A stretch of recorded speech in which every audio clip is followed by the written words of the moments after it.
Alonzo. Nanggaling po sa grupo ng Group 2. Dota Addiction. Usong-uso na ngayon ang larong Dota. Maraming mga kabataan ang naglalaro nito. Mababae man o lalaki, matanda man o bata, ay hilig na hilig ang larong ito. Ano na ang nangyayari dyan, Andrea? Narito naman ako ngayon sa Sigel's Internet Cafe upang ibalita sa inyo ang sitwasyon sa loob. Papasok na po tayo ngayon. Ngayon sa loob ng Sigel's Internet Cafe. Tingnan niyo po naman, marami po ang naglalaro ng Dota.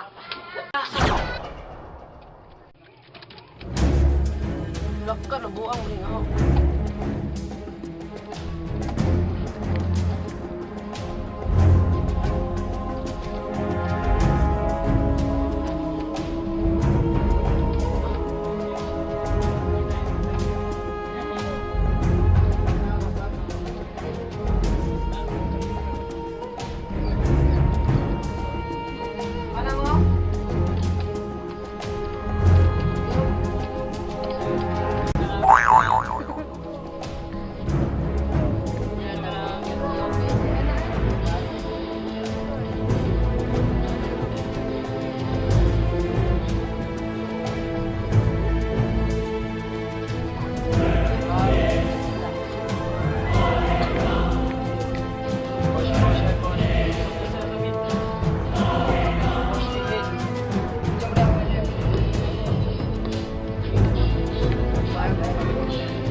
Sitwasyon sa loob ng Sigel's Internet Cafe.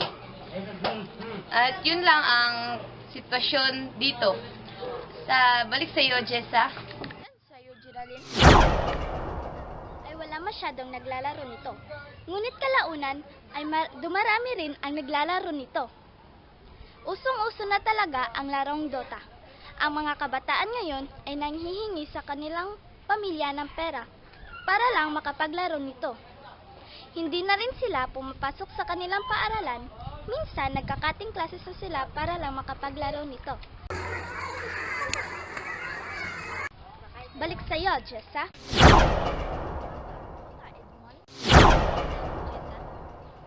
Ang Dota nga pala ay isang computer game na kung saan may 8 hanggang 10 manlalaro na pwedeng maglaro nito.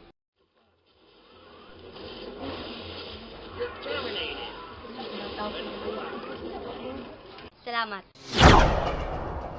Ngayon, mag-i-interview muna ako ng isang manlalaro. Amon.